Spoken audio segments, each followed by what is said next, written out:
Hi everyone. तो CUT PG के exam लगभग खत्म हो गए हैं। इस वीडियो में हम बात करेंगे अब डीयू के अंदर पीजी में अगर आपको एडमिशन चाहिए रेगुलर या एनसीवेफ में, तो अब आगे का क्या प्रोसेस होगा इस सीयूटी पीजी को देने के बाद। आइए समझते हैं। सबसे पहले क्या होगा जी, सीयूटी पीजी का रिजल्ट वगैरह आपका आएगा। उससे पहले आंसर की वगैरह आती हैं। तो सीयूटी पीजी का रिजल्ट वगैरह आपका आएगा, जो कि आप एक्सपेक्ट कर सकते हो अप्रैल के लास्ट वीक या इवन मई के फर्स्ट या सेकंड वीक तक आएगा। थोड़ा सा लेट ये हो सकता है। तो सीयूटी पीजी के रिजल्ट आने के बाद जो दिल्ली यूनिवर्सिटी है अपना काउंसलिंग का प्रोसेस शुरू करेगी। अब डीयू में काउंसलिंग का प्रोसेस जब शुरू होगा तो उसमें कौन कौन से स्टेप्स होंगे, आइए समझते हैं। सबसे पहले वो एक CSAS पोर्टल ओपन करेगी, इसको बोलते हैं common seat allocation system portal. उस पोर्टल में सीयूटी पीजी के रिजल्ट आने के बाद आप अप्लाई करोगे। उसमें अपना सीयूटी पीजी का स्कोर कार्ड आपको लगाना होता है, 10th क्लास की मार्कशीट, 12th की मार्कशीट, आधार कार्ड, ग्रेजुएशन की मार्कशीट, प्रोविजनल, ये सब चीजें लगानी होती हैं। अगर आपकी कोई रिजर्व कैटेगरी है तो वो लगाना होता है।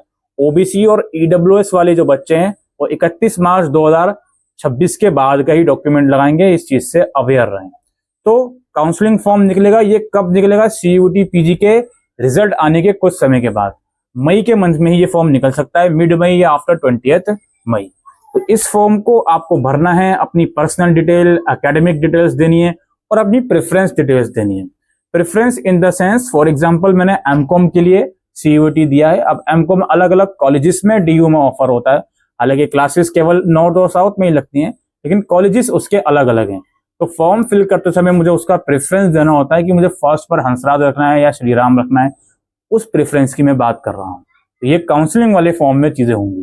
तो जितनी भी रिलेवेंट डिटेल्स हैं, डॉक्यूमेंट्स हैं, वो सब आप काउंसलिंग फॉर्म में दोगे और 250 रुपए की उसकी फीस होती है, वो आप भर दोगे। अब ये जो काउंसलिंग फॉर्म है अराउंड कम से कम 20 से 22 दिन चलेगा। अगर यू कैन एक्सपेक्ट 20 मई को फॉर्म रिलीज होता है तो 10-12 जून तक लगभग ये फॉर्म चलता है।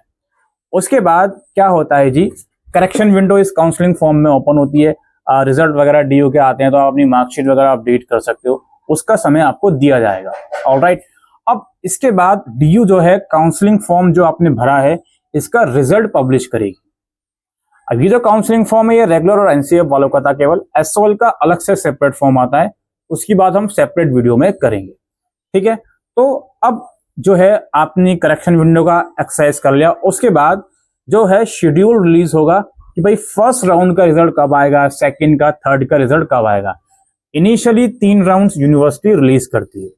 अब जब भी फर्स्ट राउंड का रिजल्ट आता है एज पर the date sheet which will be release by DU, तो उसमें बताया जाता है कि पहले राउंड में किस कोर्स की कितनी कट ऑफ है। वेबसाइट पर भी पीडीएफ आती है और आपका जो CSAS का पोर्टल जहां से आपने फॉर्म भरा है वहां पर भी आप लॉग इन करके देख सकते हैं।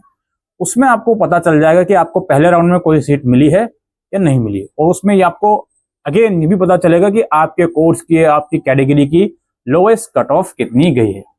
अब इसमें क्या होता है, जिन जिन बच्चों का फर्स्ट राउंड में एडमिशन नहीं हुआ होता उन्हें कुछ भी नहीं करना, उन्हें डायरेक्टली सेकंड राउंड का इंतजार करना है। और जिन जिनका फर्स्ट राउंड में जिनको सीट अलॉट हुई होती है उसके अंदर भी 2 कैटेगरीज के बच्चे होते हैं। एक तो वो जो अपनी सीट से सेटिस्फाइड होते हैं, हाँ जी मुझे ये सीट मिल गई, मैं सेटिस्फाइड हूं, और दूसरा वो जो सेटिस्फाइड नहीं होती। इन दोनों ही कैटेगरी वाले बच्चों को फर्स्ट राउंड में सीट अलॉट होने के बाद क्या करना होता है, ऑनलाइन ही अपनी सीट एक्सेप्ट करेंगे वो लोग। एक्सेप्ट करने के बाद आपके डॉक्यूमेंट वेरीफाई होंगे ऑनलाइन ही। अगर कुछ गड़बड़ी होती है तो ऑनलाइन ही उसको रीअपलोड करने का ऑप्शन आएगा। वेरिफिकेशन के बाद पेमेंट का ऑप्शन ऑनलाइन ही आता है, आपको पेमेंट करनी होगी। फिर पेमेंट करने के बाद यू हैव टू डिसाइड कि जो बच्चा सेटिस्फाइड था वो अपनी सीट को फ्रीज कर लेगा और जो सेटिस्फाइड नहीं था वो अपग्रेड कर लेगा। ठीक है। अब यहाँ पे ये बात समझनी है, जो भी बच्चा अपग्रेड करना चाहता है, नेक्स्ट राउंड में जाना चाहता है, उसको करंट राउंड में इनरोल या एडमिशन करना ही पड़ता है, फीस भरनी ही पड़ती है, उसके बाद ही वो नेक्स्ट राउंड के लिए एलिजिबल होगा। ऐसा नहीं होता कि आपने फर्स्ट राउंड में सीट मिलने के बाद भी कुछ एक्टिविटी नहीं करी, आप सोच रहे हो डायरेक्टली सेकंड राउंड में चले जाओगे, ऐसा नहीं होता। अब ये सारी गतिविधियां हो गई, आपने फीस पेमेंट कर ली, अपना ऑप्शन एक्सरसाइज कर लिया। अब आएगा सेकंड राउंड। सेकंड राउंड के लिए कौन कौन बच्चा एलिजिबल होगा, जिसको फर्स्ट राउंड में कोई भी सीट नहीं मिली, और वो बच्चा जिसको फर्स्ट राउंड में सीट मिली है और उसने अपग्रेड का ऑप्शन चूज करा है। जिसने भी अपग्रेड का ऑप्शन चूज करा है या तो उसको सेकंड राउंड में सीट अपग्रेड हो जाएगी या सेम सीट रहेगी। सीट उसकी जाएगी नहीं। ठीक है जी। अब फिर सेकंड राउंड में भी जिसको सीट मिली होगी उसका भी सेम प्रोसेस चलेगा, फिर थर्ड राउंड आएगा, फिर उसके बाद कुछ स्पॉट राउंड वगैरह। इस तरीके से यूनिवर्सिटी का काउंसलिंग का प्रोसेस चलता है। और जब ये सारा ऑनलाइन प्रोसेस खत्म हो जाता है, जब आपकी क्लासेस स्टार्ट होती हैं, जो भी आपके डॉक्यूमेंट्स होते हैं वो फिजिकली वेरीफाई होते हैं आपके कॉलेज द्वारा या डिपार्टमेंट द्वारा। इसका नोटिफिकेशन आपको वेबसाइट पर देखने को मिलता है। ठीक है, ये प्रोसेस होता है दोस्तों डीयू में पीजी का आफ्टर सीयूटी पीजी एग्जाम। आपके कुछ डाउट्स हैं इस प्रोसेस को लेकर तो आप कमेंट सेक्शन में लिख के पूछ सकते हैं। जब भी इसका फॉर्म वगैरह शुरू होगा काउंसलिंग का तो हम आपको इन्फॉर्म करेंगे। काउंसलिंग का फॉर्म भरना जरूरी होता है, इस चीज का ध्यान रखें। और अगर आपने सीयूटी पीजी मल्टीपल सब्जेक्ट का दिया है, जैसे बीएड और एमपीएस का दिया है, तो जब काउंसलिंग का फॉर्म निकलेगा तो उसके अंदर भी आपको अलग अलग कोर्सेज वाइज अप्लाई करना पड़ेगा, अगर आप एक से ज्यादा कोर्स के लिए अप्लाई करना चाहते हो। और अकॉर्डिंगली फीस भी आपको फिर सेपरेटली देनी होगी। ऑलराइट, ये प्रोसेस है दोस्तों दिल्ली यूनिवर्सिटी में पीजी एडमिशन 2026 का। Thank you.